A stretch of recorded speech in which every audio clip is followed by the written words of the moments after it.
New ইয়র্কের Nassau county cricket স্টেডিয়ামে ভারত পাকিস্তানের বহুল প্রতীক্ষিত টি-20 ম্যাচ। চিরপ্রতিদ্বন্দ্বী দুই দেশের লড়াই রাজনৈতিক কারণে বন্ধ আছে দীর্ঘদিন ধরে। একমাত্র আইসিসি এবং এসিসি সূচি এখন ভরসা। তবে নিউ ইয়র্কে ম্যাচের আগে শুরু হয়েছে বৃষ্টির বাধা। নিউ ইয়র্কে এই মুহূর্তে প্রাপ্ত খবর অনুযায়ী নাসাউ কাউন্টির মাঠে 1 ঘন্টা আগে থেকেই শুরু হয়েছে গুড়ি গুড়ি বৃষ্টি।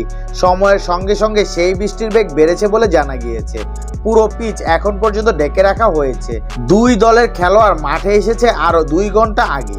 তাদের হালকা ওয়ার্ম আপ করতে দেখা গিয়েছে, তবে শেষ পর্যন্ত তাদের কেউ এখন মাঠে নেই। যদিও মাঝে সামাজিক যোগাযোগ মাধ্যম এক্সে খানিক সময়ের জন্য বৃষ্টি থামার খবর জানিয়েছে বেশ কয়েকজন দর্শক, তবে সেখানে পুরোপুরি থামেনি বর্ষণ। এমনকি ভারী মেঘের উপস্থিতিও দেখা গিয়েছে স্টেডিয়ামের সংলগ্ন পুরো এলাকা জুড়ে।